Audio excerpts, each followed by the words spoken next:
Meanwhile, in New Jersey, fire officials are hopeful they will now be able to get the upper hand on a wildfire burning in West Milford. This fire started on Wednesday and has burned nearly 1,000 acres. At this hour right now, we understand about 65% of it is contained. Let's go to Eyewitness News reporter Darla Miles. She's live in West Milford with more. Darla.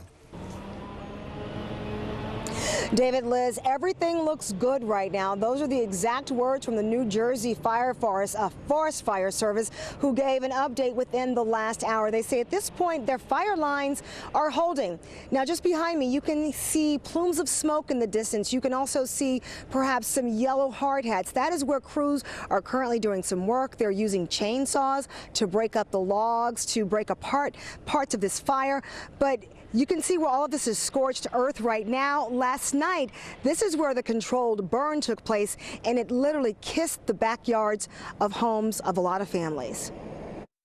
We had a really long night, and I'm exhausted right now. The serenity and solace of a tree-lined backyard that has been a haven for homeowners on Sherwood Court for years, burning all the way down to the ground overnight.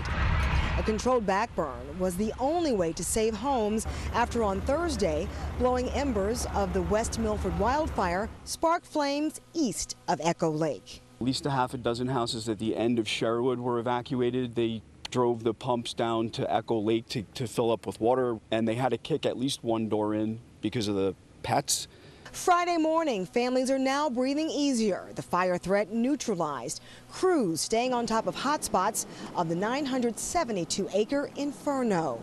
Last night, was pretty serious. Probably some of the worst fire behavior we've seen in northern New Jersey in a while, which explains the size of this fire. Frank Santora packed his car and was prepared to leave, drenching his roof and trees with water while awaiting word.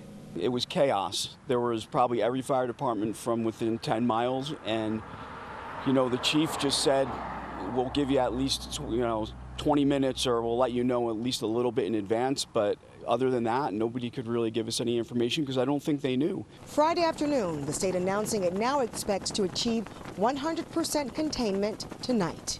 Watching their silhouettes in the flames last night in the fire, it was really surreal. It's scary. Never have I ever seen anything like this before.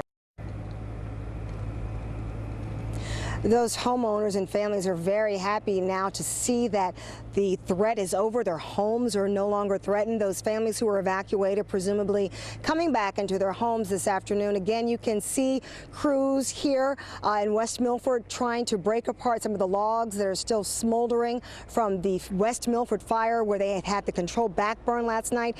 You can also intermittently, Dave and Liz, you can also see planes flying overhead because they're literally going to Echo Lake, filling the plane up with water, and then dumping the water on those hot spots. That is expected to continue overnight and for the next few days, but it will take a complete drenching and soaking of rain that will put this fire 100% out.